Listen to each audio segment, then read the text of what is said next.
Hi నమస్తే, నేను మీ రాజగోపాల్ రెడ్డి కార్వేటి. ఆంధ్రప్రదేశ్ రాష్ట్రంలో రైతులు కష్టాలు పడుతున్నారు. రైతులు కన్నీళ్లు కారుస్తున్నారు. రైతులకు గిట్టుబాటు ధర లేదు. అటు విద్యార్థులు కన్నీళ్లు కారుస్తున్నారు. వాళ్ళకి ఫీజు రీయింబర్స్మెంట్లు గత 5 సెమిస్టర్లు పెండింగ్లో ఉన్నాయి. 17 మెడికల్ కళాశాలలు గత ప్రభుత్వంలో జగన్మోహన్ రెడ్డి గారు శంకుస్థాపనలు చేసి ప్రారంభిస్తే ఈ కూటమి ప్రభుత్వం వచ్చిన తర్వాత పూర్తిగా ఆ మెడికల్ కళాశాలలను కనుమరుగు చేసేశారు. పీపీపీ విధానం పేరుతో విద్యార్థుల నోట్లో మన్నుగొట్టే ప్రయత్నం చేస్తున్నారు. అటు విద్యార్థులకు కన్నీళ్లు కష్టాలు, అటు రైతులు కన్నీళ్లు కష్టాలు, అటు నిరుద్యోగులకు ఉద్యోగాలు లేవు. గత 10 నెలలుగా అధికారం వచ్చిన తర్వాత కనీసం ప్రజలకి ఏ ఒక్కరిని కూడా సాటిస్ఫై చేయకుండా అటు ఉద్యోగస్తులు ఇబ్బంది పడుతున్నారు. ఒక్క డిఏ లేదు, ఒక ఇంక్రిమెంట్ లేదు. వాళ్ళకి ఏ పెండింగ్ బకాయిలు కూడా ఏమీ కూడా ఇప్పటి వరకు వాళ్ళు చెల్లించట్లేదు.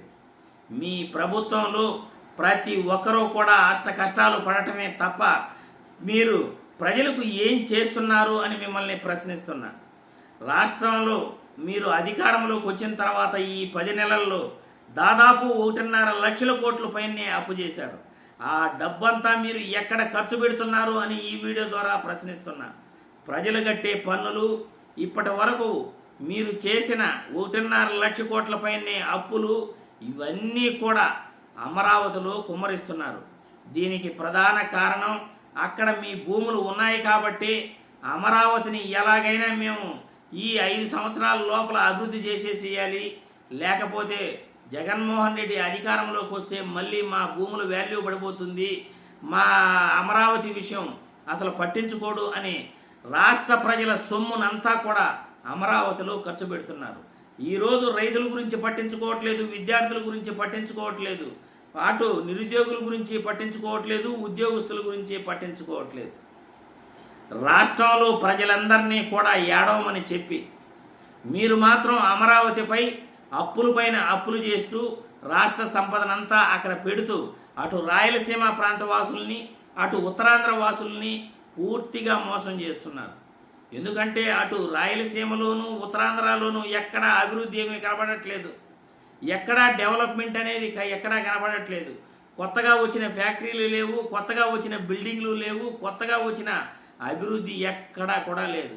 రాష్ట్ర సంపద, ప్రజల పన్నులు, రాష్ట్ర సొమ్మంతా కూడా మొత్తం అమరావతిలోనే మీరు పెట్టుబడులు పెడుతూ మీ ఆస్తుల విలువ పెంచుకుంటున్నారు.